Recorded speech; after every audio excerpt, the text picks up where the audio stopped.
Boudin is rice, onions. You ball your pork meat and with onions and all your spices, and then you mix it with rice, and then you put it in a sausage casing. I say it's a full meal deal because you get a Coke and a link of Boudin. You got your rice, your meat, your everything in it. Thanks for joining us on Louisiana's Playground Podcast, your roadmap to all things Lake Charles, Louisiana. I'm Brady Raynard. And I'm Jillian Corder. We're excited to bring you another episode with the authentic stories and experiences of Southwest Louisiana with all the tools you need to build your own personal Lake Charles itinerary. We've got a delicious show for you. Episode 48, Boudin. We're talking about that beautiful link of goodness. That's right. We're going to talk to Glenn Daigle of Rabideaux here in just a minute. But first, we're going to start the show how we always do, a taste of Southwest Louisiana. A segment we call On the Eats.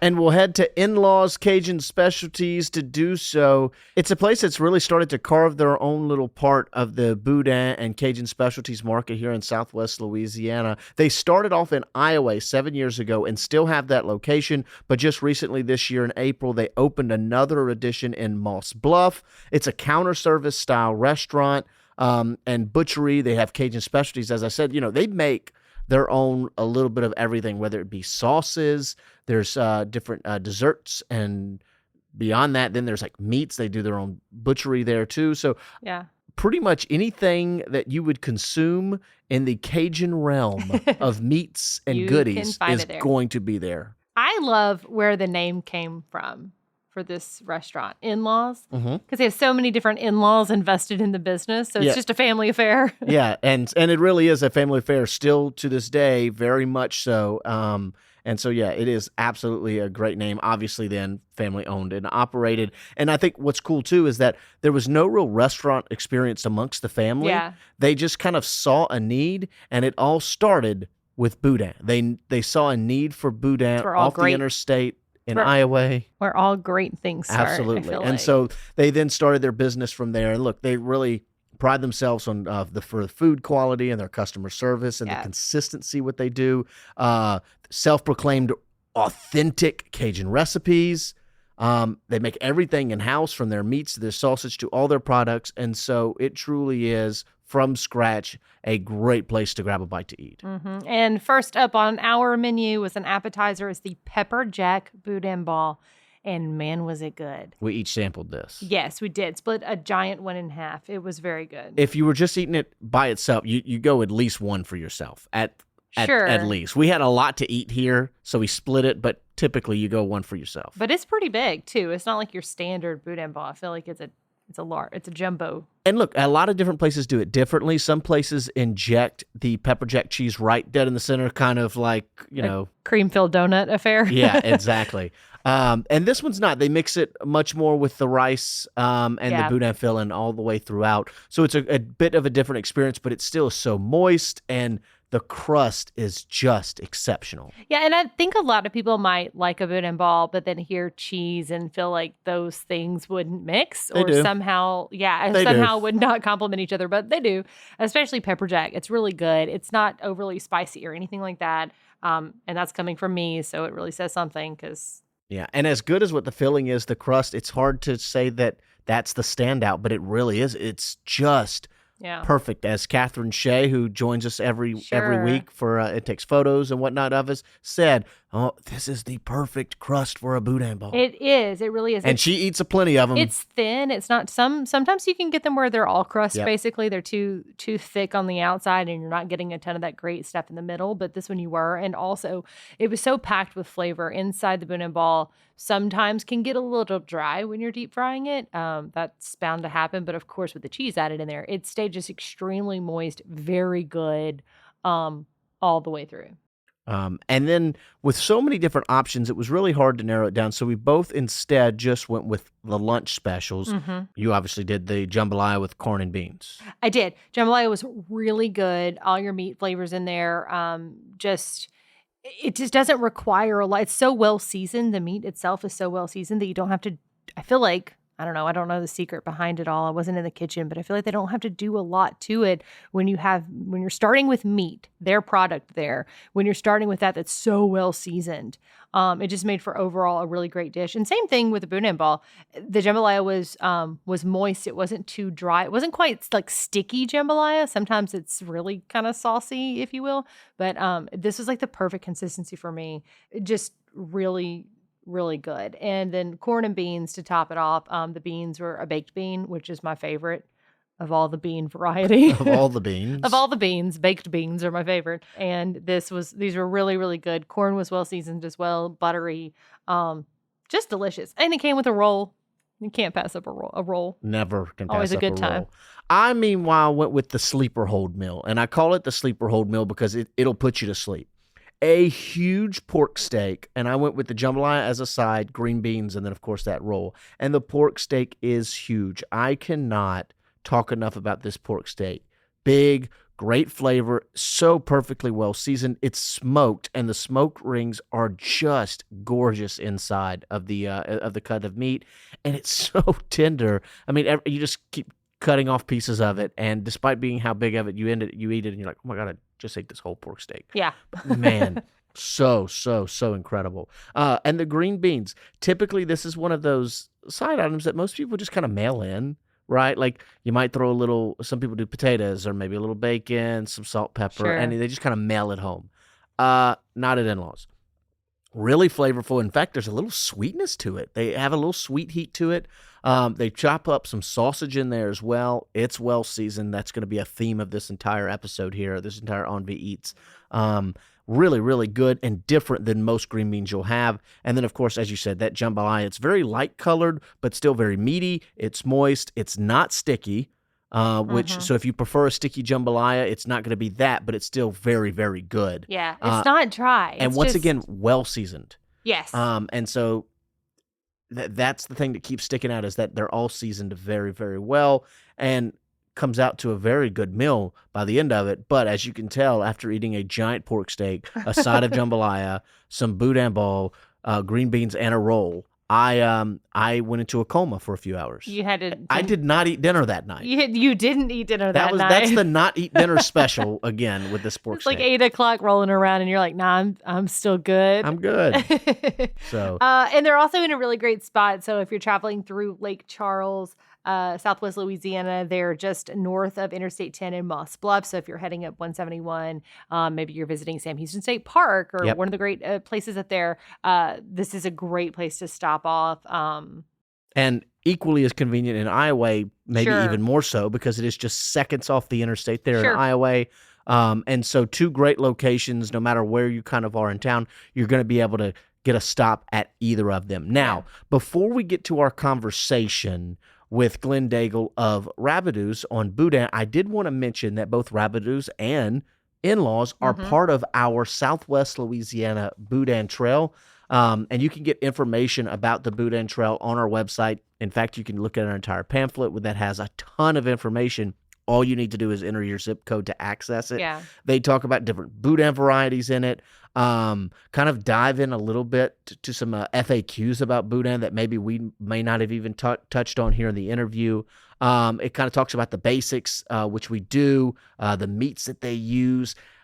Something really cool. They even talk about ways to cook it, whether it be like boiling, grilling, baking, microwaving, many ways to do Boudin. They're all correct. You can't go wrong. And so all of these things are awesome. And the most important thing about the Southwest Louisiana Boudin Trail is that it highlights locations and businesses within Iowa, Vinton, Sulphur, Westlake, Moss Bluff, Cameron Parish, and Lake Charles that make their own Boudin and then sell it. So you're getting fresh made Boudin at any of these places. And I believe there's over 30 of them on that list. So a ton of different places in town. Definitely go and check it out if you're coming to the area or if you kind of want to expand that Boudin repertoire, if you will.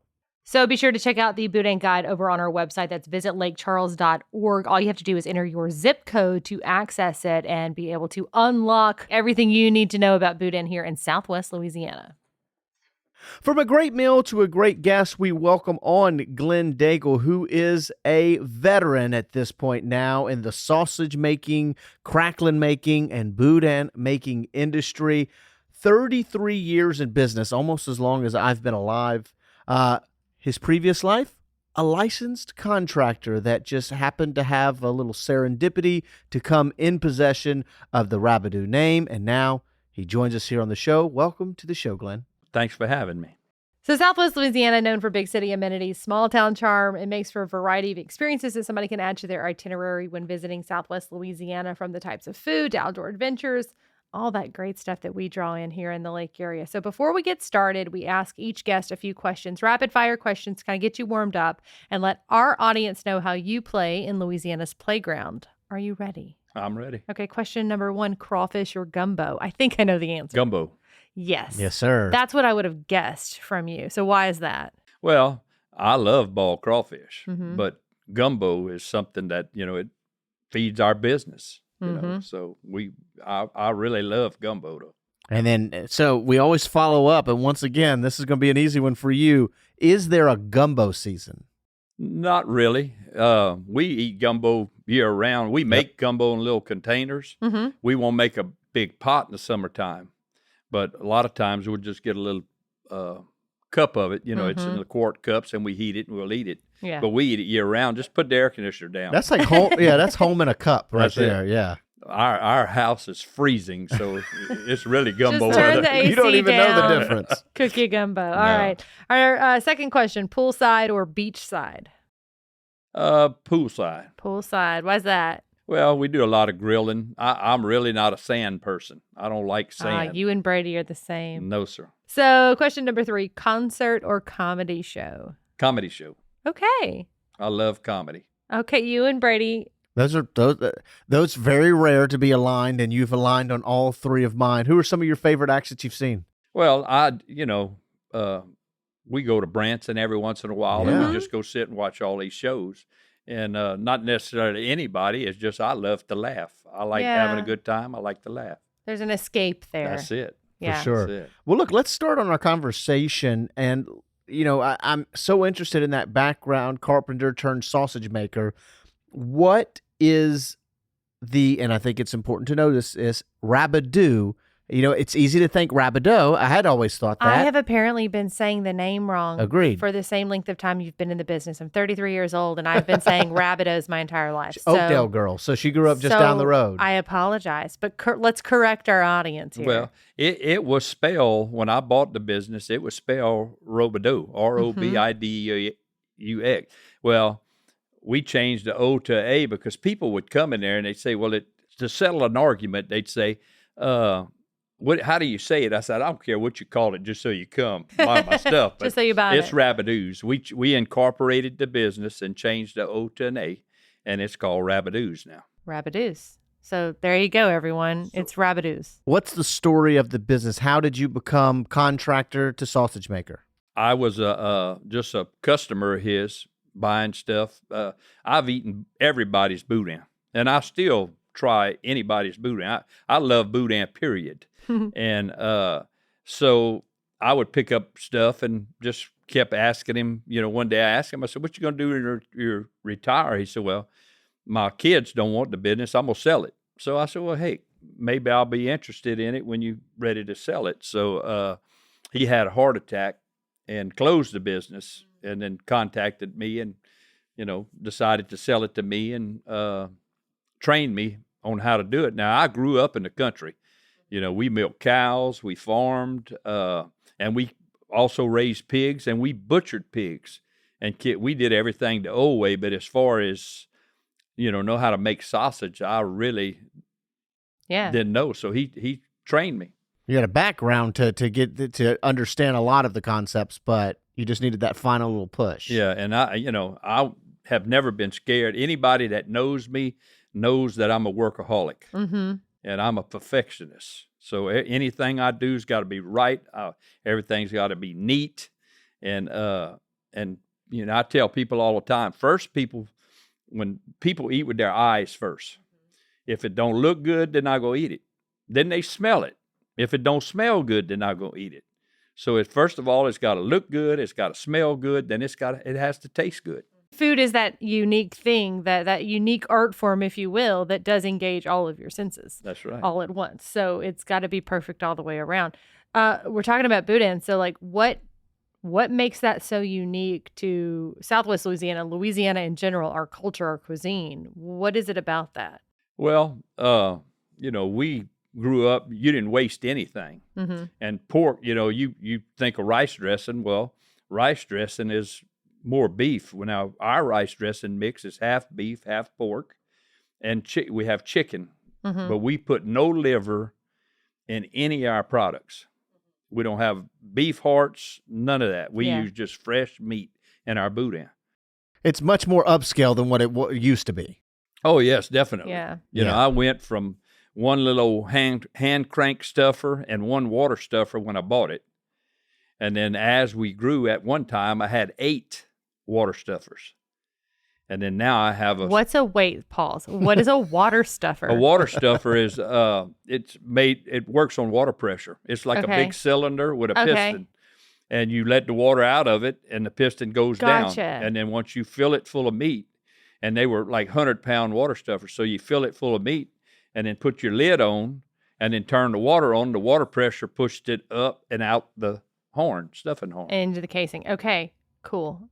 Sorry, I just had to know what that was. And now we have it's called a VMAG stuffer, which is about a $300,000 piece of equipment that's capable of putting out 5,000 pounds of product an hour. Wow. You can't run it that fast because you can't get rid of the sausage fast enough. Because we still hang our sausage by hand on racks.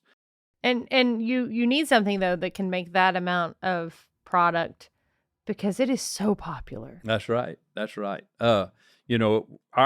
do a lot of Boudin. We probably sell 15,000 pounds of Boudin a week. Wow. But our sausage is our main business. We process 200,000 pounds of meat a month. For those unaware of the differences, what are the differences between sausage and Boudin? Yeah, I think a lot of people who are not from Louisiana at all or familiar with what we eat here, they just see a link of something. Yeah, Boudin is rice, onions. You ball your pork meat, and with onions and all your spices, and then you mix it with rice, and then you put it in a sausage casing. And it's, I say it's a full meal deal because you get a Coke and a link of Boudin, you got your rice, your meat, your veggies, everything. Yeah, it's dirty rice or jambalaya in a sausage form. In a casing. Yeah, that's what it is. Yeah, and it is delicious. As opposed to sausage, which for you, how would you describe your sausage? Our sausage we use boneless picnics only. We do not add any fillers. I go all over. I travel a lot. And, people, when you say Boudin or Cajun cooking, man, they think, man, those people cook armadillo and possum. And, exactly. I promise you, I don't cook. I won't sell nothing I won't eat, and I don't eat that garbage. No roadkill went into the making of this. No way. Sir. Now, you talked about why Boudin is kind of the origins in Louisiana, right? It was a lot of the things left over, finding a way to make it happen, and now the upscale version of what we have now with Boudin. You're no longer having the hearts and the parts as parts. You're now getting good meat. But today, why do you think it is so beloved, and what do you think makes Boudin so special? Well, it's easy to start with. It's easy. If you're traveling, it's easy to stop and get a link of Boudin. You can eat that while you're driving. Yeah. It's if you want that for supper, you could just buy 3. If you have a family, buy 3-4 pounds. We used to do it all the time. Just eat Boudin for supper or eat it for lunch. It makes real good dips. There's several Boudin dips that you can Google it online. There's several online, and you use Boudin dressing, make dips with chips. And I have never done that, and now I have to. Yeah, just Google it. A hearty that Boudin is on dip. my list right now. If you go around Lafayette, most everybody has a Boudin dip around there. The difference here in Lafayette. Just about everybody around Lafayette area, if you read the ingredients, they put in liver, and they use beef hearts in their Boudin. Yeah. When I grew up, we put liver in it, but when I bought this business, the recipe was no liver, and I didn't change a thing. He had his own little recipes. You put this much meat, this many pounds of onions. You cook a certain amount of rice. You put a certain amount of salt. You weighed the salt. Everything was precise. And for decades, that just that's never changed. That's right. That's never special. changed it. We never changed it. That's really cool. If you want boudin with liver in it or whatever, go buy it somewhere else, because we don't put it in there. So do you think that has played a key in your success, is the not changing it, being that consistent since day one? Stay consistent. I don't worry about, I'm friends with several of the other sausage makers and boudin makers. We all friends. We'll bar stuff them. If something breaks at my place, I say, look, you're welcome, come use my stuffer, and vice versa. Our stuffer has broke one time, and Mark Farman said, hey, when we get through processing this afternoon, come, you can use my machine. So we help each other. That's great. But, I don't change. I stay consistent. That's great. I don't worry about what they do, what they sell. Don't worry about the next guy. Just do what you know and do your own thing. So you talked about sausage being your number one seller, though, right? Right. How many varieties of sausage do you guys have? We make a pure pork, a mix pork and beef. We make a green onion and garlic. We make a turkey, and we make a chicken. We do a venison sausage. I was the one that got it all approved through Washington, D.C. to do venison sausage. Oh, wow. I spent like $10,000 on getting the paperwork done, getting this all approved. Once I got it all approved, then everybody else got to make it for nothing. Why? Well, thank you. The world thanks you. Why is that such a process? Why going through DC? Is it because it's... Well, because you're not supposed to sell any wild game. Mm-hmm. And back then, I was buying deer sausage from a place called Texas Axis. Yes. And what they would do is they had a 18-wheeler refrigerated truck. They had a helicopter. And if you had a ranch and you had too many does, they'd send the helicopter out there and take out like 30 does and shoot them from the helicopter. And then they would skin them and right there on the farm, put them in the rig. And it was considered inspected. You could buy inspected meat. And we did this for years. And you guys process deer for others as well, right? Correct. Sausage and boudin, and it looks like a lot of Cajun delicacies are all such an art form in terms of what it is. And I think you laid it out well. It has to look right, smell right, taste right. All of that is within the art of it. For you guys, what goes into the art of making boudin? Well, we use boneless picnics. Yep. And we use freeze-dried onions, because if you use fresh onions, your shelf life is only going to be about 4 or 5 days, because fresh onions will spoil. That's the first thing that's going to spoil in boudin. Really? Because it has the water and the moisture and bacteria. So much moisture in it, yeah. So if you make a batch of boudin, put it in the refrigerator, about 4 days, you're going to throw it away, because the onions are going to sour in that boudin. Now, freeze-dried, you can make the exact same boudin, use the freeze-dried, and it's going to taste the same, because we buy it in big 50-pound boxes. Mm-hmm. And once it hits the water, it comes back to life. But they don't have that bacteria in it. You get 30-day shelf life on boudin by using freeze-dried. And, not looking to get the secrets, but what are some of the behind the scenes of, I know you've kind of talked about some of the machines that are helping you do that, but the process of getting, like you said, from freeze-dried onions and your picnics to what ends up being a link of boudin. Well, it's just like anything else. When you're going to cook at home, some people want different kind of seeds, slap your mama or whatever. Right. Mm-hmm. We use salt, red pepper, black pepper, and paprika. The classic basic stuff. Right.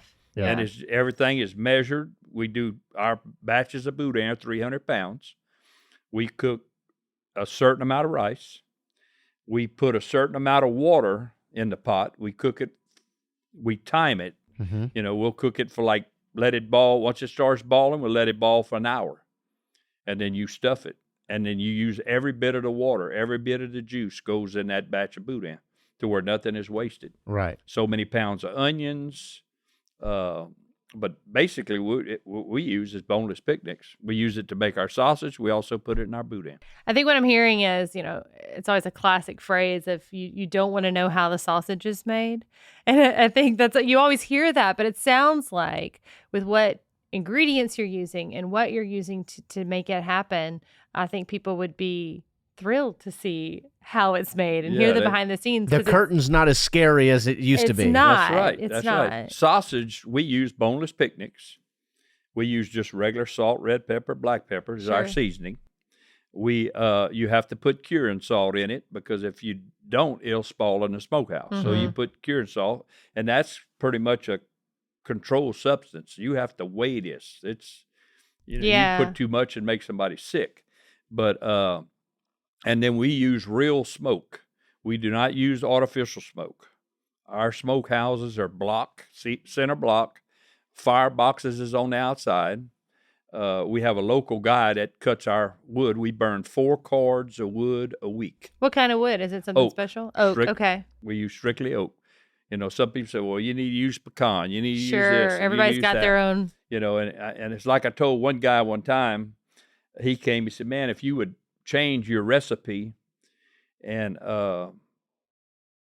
use mine, you would get rich. I said, well, first question I asked him, I said, well, do you sell sausage or you just make it and give it away? He said, no, I just sell it, give it to my friends. I said, well, next time, sell it to your friends. Then they'll tell you what's wrong with it.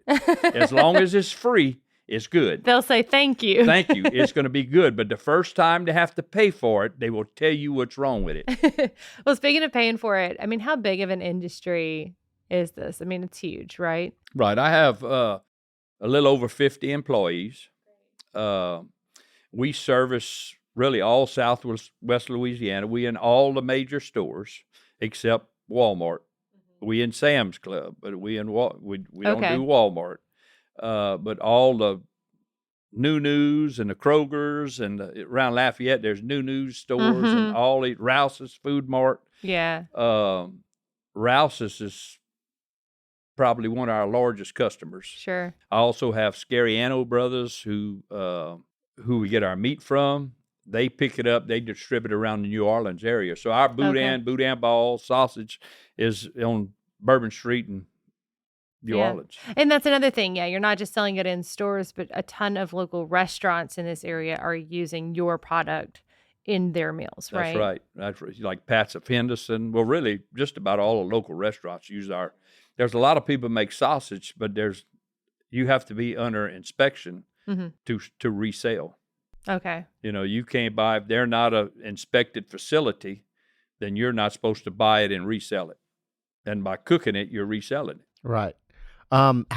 She had mentioned how big your industry is. How big do you think the Boudin industry is in the state of Louisiana? It's huge. It is huge. I know how many pounds we make a week. And like I say, I'm friends with several other people, and there's a lot of Boudin that's been eaten here in the state of Louisiana and shipped out. Mm-hmm. You go to a restaurant and you'll see sometimes regular Boudin, smoked Boudin, Boudin balls. What do you recommend for people eating it? What's your recommendations for Boudin? My favorite way to eat Boudin is on a grill. Okay. Put it on a grill. We sell it hot. When we sell hot Boudin, we take the Boudin that's already made, which is cold in my cooler, and we put it in a pot of boiling water for 8 minutes. And then we take it out and put it in a steamer. So it's moist, but I love it on the grill or on the barbecue Crisp pit. Crisp it up. Okay, what's the best way to eat the sausage then? Is it by itself grilled or is it in a dish? What's your favorite? I like to eat sausage, period. The problem with a lot of people is they overcook the sausage because it's pretty much a fully cooked, Sure. We bring the temperature up to 161 internal, which is considered fully cooked. So a lot of people, they'll put their sausage on a pit and pretty much burn it. Yep. All you have to do is heat it up and it'll be juicy and good. Don't overcook it. Because it's already if it starts cooked. to split, you've gone too far. Just on a piece of white bread with some mustard. That's good enough for me. Yeah, piece of white bread. That's the way to go. My favorite way is put it in a pot and boil it. Yep. Okay. For about 10, 15 minutes. Yep. And then mix mustard and mayonnaise together. Oh. And eat it. Brady would not do that, but I would. Oh yeah. I'm not a mayonnaise guy. Oh, I like mayonnaise. And I like to mix mayonnaise, it. depending on who you are. Now, how do you think Boudin then further, between all the different food items, Boudin is one of those that kind of stands on its own. Like it's up there with gumbo and the crawfish sausage too. Yeah, of the identity. Well, they're kind of brothers in arms, right? Sausage and Boudin. Right. But how do you think it contributes to that culinary legacy, that identity of Southwest Louisiana? Well, to start with, Texas they do a little Boudin over there, but just try it or read what they put in it, The real Boudin comes with a warning, he says. Yeah. Most of your better Boudin is made here in Southwest Louisiana along this I-10 corridor. Mm-hmm. And there's like I say, I've eaten. Why is that? I don't know. You take I was raised with Boudin with liver. And the closest Boudin that I was raised on is the best stop in Lafayette. So if I pass, I don't care if I have a Rabideaux shirt on or a Rabideaux cap, I'm going to stop and get me a link of Boudin over there. But really? I try everybody's Boudin. Yeah. I like every, to just try something different. Sure. What do they say? Real recognizes real? That's right. Yes, yeah. Because I see the best stop truck parked behind my place and their drivers eating my stuff. You get tired of eating the same stuff. Well, sure. And I love to try everybody's Boudin. They think they insulted me. They'll invite me over and say, hey, somebody gave me this Boudin. I'm going to try it. First thing I'm going to do is try it. Yeah, of course. I was about to say that the one thing I loved is he so graciously bought us a little sample platter here for everyone at VLC. And we opened it up, and the first thing he did was like, well, I'm going to have one of these cracklings. And I said, even the people that make it, you're like, well, I mean, they're there. Like, I'm going to eat it. You have to. It's a calling, right? It's a weakness. It's a weakness. It is a weakness. It's addictive. So what else, if someone goes by Rabideaux, what else would they be able to get? Other kinds of we have fried catfish. We serve plate lunches. Wednesdays is our barbecue day. We do enough for 500 lunches every Wednesday. Yeah. And we have a lot. We see sheriff department and everybody else come and pick up. You got regulars. Lots of regulars. Yeah. And then we have also the town of Iowa that supports us.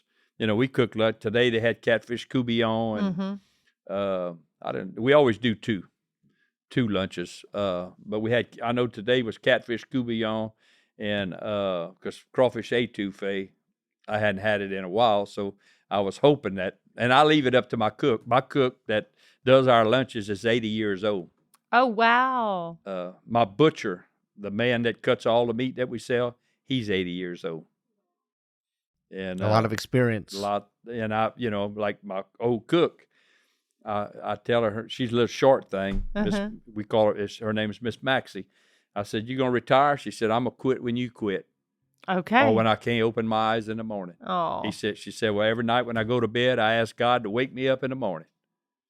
And she comes to work. She's had knee replacements.